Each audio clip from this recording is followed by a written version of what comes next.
Hi all welcome back to our channel. അപ്പോൾ ഞാൻ ഇന്നിവിടെ കാണിക്കാൻ പോകുന്നത് നമ്മൾ ഓണമൊക്കെ കഴിഞ്ഞതല്ലേ, അപ്പോൾ പായസമൊക്കെ ബാക്കി വന്നിട്ടുണ്ടാവില്ലേ. അപ്പോൾ നമുക്ക് വെറും ഒരൊറ്റ ഇൻഗ്രീഡിയൻറ്റ് വെച്ചുകൊണ്ട് ഈ പായസത്തിനെ നമുക്ക് നല്ല അടിപൊളി ഒരു പുഡിംഗ് ആക്കി മാറ്റാം കേട്ടോ. അത് നമുക്ക് അടപ്രഥമനാണുള്ളതെങ്കിൽ കുറച്ചും കൂടി ഒരു വെറൈറ്റി തിക്ക് ടേസ്റ്റ് ആയിരിക്കും ഉണ്ടാവുക. നമുക്ക് ഐസ്ക്രീമും കൂടി ഇതിൽ മിക്സ് ചെയ്ത് കഴിക്കുകയാണെങ്കിൽ ഒത്തിരി ടേസ്റ്റ് ഉണ്ടാവും. നമുക്ക് പായസം വേസ്റ്റ് ആവുകയില്ല. അപ്പോൾ സേമിയ പായസം ഏത് പായസത്തിലാണെങ്കിലും നമുക്ക് ഇതുപോലെ ചെയ്യാൻ പറ്റും. അപ്പോൾ എനിക്ക് അടപ്രഥമനാണ് കിട്ടിയത്, അപ്പോൾ അതിലാണ് നമ്മൾ ചെയ്യുന്നത് കേട്ടോ.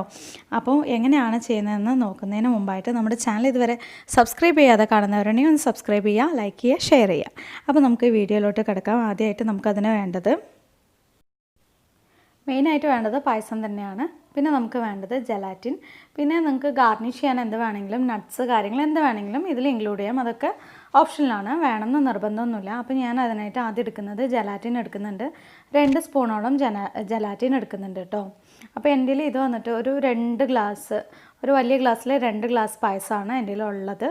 ആ ഒരു കണക്കിനനുസരിച്ചിട്ടാണ് ഞാൻ 2 സ്പൂണ് ജലാറ്റിൻ എടുക്കുന്നത് കേട്ടോ. അതുപോലെ തന്നെ കണക്ക് നോക്കിയിട്ട് തന്നെ എടുക്കുക. എന്നിട്ട് നമുക്ക് അതിലേക്ക് ജലാറ്റിൻ ഒന്ന് മിക്സ് ചെയ്യാനായിട്ട് വെള്ളത്തിലൊന്നും കലക്കി കൊടുക്കുക. അപ്പോൾ ജലാറ്റിൻ നമുക്ക് നേരിട്ട് കുക്ക് ചെയ്യണമെന്നില്ല. ചൈന ഗ്രാസ് ഉണ്ടെങ്കിൽ ചൈന ഗ്രാസിലും ചെയ്യാം, പക്ഷേ ചൈന ഗ്രാസ് നമുക്ക് കുക്ക് ചെയ്യണം. അപ്പോൾ ജലാറ്റിൻ നമ്മൾ ചെയ്യേണ്ടത് ഡബിൾ ബോയിലിംഗ് മെത്തേഡിലാണ് കേട്ടോ ഞാനിവിടെ ചെയ്യുന്നത്. അപ്പോൾ നന്നായിട്ട് ഇതൊന്ന് ഇളക്കി കൊടുക്കുക. നോർമൽ വാട്ടർ ഒഴിച്ചിട്ട് ഒക്കെ ഒന്ന് മിക്സ് ചെയ്ത് കൊടുക്കുക. എന്നിട്ട് അതൊന്ന് മെൽറ്റ് ആവാനായിട്ട് ഡബിൾ ബോയിലിംഗ് മെത്തേഡിൽ കുറച്ച് വെള്ളം ഞാൻ അടുപ്പത്ത് വെച്ചിട്ടുണ്ട്. അതിലേക്ക് ഈ പാത്രം ഇറക്കി വെച്ച് കൊടുക്കുക. കുറച്ച് നേരം കഴിയുമ്പോൾ അതങ്ങനെ നല്ലോണം നൈസായിട്ട് വരും. ഇതെല്ലാം ഒന്ന് മെൽറ്റായിട്ട് വരുന്നതാണ്. അതുവരെ നമ്മളൊന്ന് വെയിറ്റ് ചെയ്യണം. നന്നായിട്ടൊന്ന് മെൽറ്റായിട്ട് വരട്ടെ. ചെയ്യുമ്പോൾ കൈ സൂക്ഷിക്കുക, നിങ്ങൾ പാത്രത്തിൽ നേരിട്ട് പോയി തൊടാതിരിക്കുക. എൻ്റെ കൈ എന്തായാലും പൊള്ളിയിട്ടുണ്ട്, അതുകൊണ്ടാണ് കേട്ടോ പറഞ്ഞത്.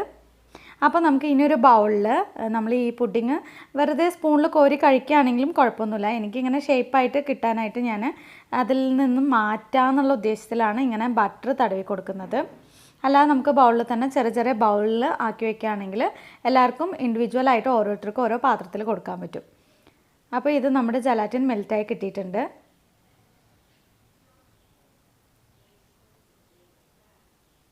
എന്നിട്ട് ഒത്തിരി നേരം റെസ്റ്റ് ചെയ്യാൻ വെക്കണ്ട, കാരണം അത് വീണ്ടും തിക്കായി പോവും.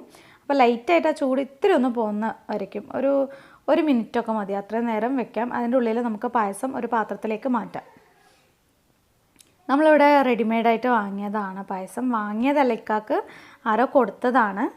അപ്പോൾ ആ പായസത്തിലാണ് ഞാൻ ചെയ്യുന്നത്. ഒരു പാക്കറ്റ് പായസം നമ്മളെല്ലാവരും കൂടെ കുടിച്ച് തീർത്തു. അപ്പോൾ ബാക്കിയുള്ള പായസം ഏതായാലും കുട്ടികൾക്ക് ഡിഫറെൻ്റ് ആയിട്ട് എന്തെങ്കിലും ചെയ്ത് കൊടുക്കുക എന്നുള്ളതിൽ നമ്മൾ ഇങ്ങനെ പുഡിങ് ആക്കാമെന്ന ഒരു ഐഡിയയിൽ ഞാൻ ചെയ്തതാണ് കേട്ടോ. അപ്പോൾ ഇനി ഇതിലേക്ക് നമുക്ക് നമ്മുടെ ജലാറ്റിൻ മിക്സ് ഒഴിച്ചു കൊടുക്കാം. ഒഴിച്ചു കൊടുത്തിട്ട് പെട്ടെന്ന് നന്നായിട്ട് ഇളക്കി കൊടുക്കുക. അത് ഈ ഒഴിച്ചു കൊടുക്കുന്ന സമയത്ത് തന്നെ ഒരു തിക്കായിട്ട് ഇങ്ങനെ വരുന്ന ഒരു ഫീലൊക്കെ ഉണ്ടാവും കേട്ടോ. നന്നായിട്ട് ഇളക്കി കൊടുക്കുക.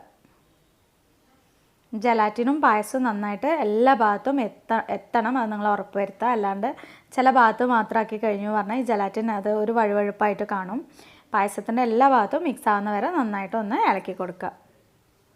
ഇത്രയേ ഉള്ളൂ ശരിക്കും പണി. നമുക്ക് സൂപ്പറായിട്ട് നല്ല ടേസ്റ്റി ആയിട്ടുള്ള പുഡിങ് കിട്ടും. പിന്നെ ഇതിൽ നമ്മൾ അലങ്കരിക്കാൻ വേണ്ടത് നിങ്ങളുടെ ഇഷ്ടത്തിനനുസരിച്ച് പിസ്ത ഉണ്ടെങ്കിൽ പിസ്ത വെച്ച് അലങ്കരിക്കാം. പിന്നെ അതുപോലെ ബദാം അല്ലെങ്കിൽ കാഷ്യൂനട്ട്, ഇത് എന്തുണ്ടോ അത് വെച്ച് നമ്മുടെ ടേസ്റ്റിനനുസരിച്ച് ചെയ്യാം കേട്ടോ.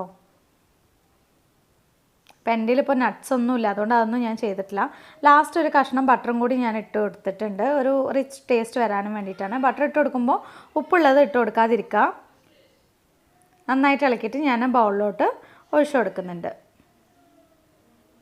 ബാക്കി ഞാൻ വേറൊരു പാത്രത്തിലേക്ക് ആക്കി വെച്ചിട്ടുണ്ട്. ഇത് എന്നിട്ട് നമ്മൾ ഫ്രീസറിൽ വെക്കണ്ട, ഫ്രിഡ്ജിൽ താഴെ വെച്ചാൽ മതി. നന്നായിട്ടൊന്ന് സെറ്റാവുന്ന വരെ വെച്ചെടുക്കുക. അടിപൊളിയായിട്ടുള്ള നമ്മുടെ പുഡിങ് ഇവിടെ റെഡി ആയിട്ടുണ്ട്. അപ്പോൾ എല്ലാവരും വീട്ടിൽ പായസം ഉണ്ടെങ്കിൽ വേസ്റ്റ് ചെയ്യേണ്ട, ഇതുപോലെ ഒന്ന് ട്രൈ ചെയ്ത് നോക്കാം കേട്ടോ. ഇതിനി നമ്മൾ നേരെ ഫ്രിഡ്ജിൽ വെക്കുകയാണ് ചെയ്തത്. ഫ്രിഡ്ജിൽ വെച്ചെടുത്താണ്, ഞാൻ തലേദിവസം ഉണ്ടാക്കി വെച്ചിരുന്നതാണ്. ഇന്ന് നന്നായിട്ട് സെറ്റായിട്ട് വന്നിട്ടുണ്ട്. ഇതുപോലെ തന്നെ നമുക്ക് കോരി കഴിക്കാം. അപ്പോൾ അതല്ലാതെ ഇപ്പോൾ പ്ലേറ്റിൽ നമുക്ക് മറിച്ചിട്ടിട്ട് കട്ട് ചെയ്തും വേണമെങ്കിൽ കഴിക്കാം. നോർമലി പുഡിങ്ങൊക്കെ കോരി കഴിക്കുന്നതാണ് നല്ലത്. പക്ഷേ ഞാൻ എന്നാലും കുട്ടികൾക്ക് കാണുമ്പോൾ ഒരു രസം ഉണ്ടാകാനും വേണ്ടിയിട്ട് പ്ലേറ്റിലോട്ട് കമഴ്ത്തി ഇട്ടിട്ടുണ്ട്.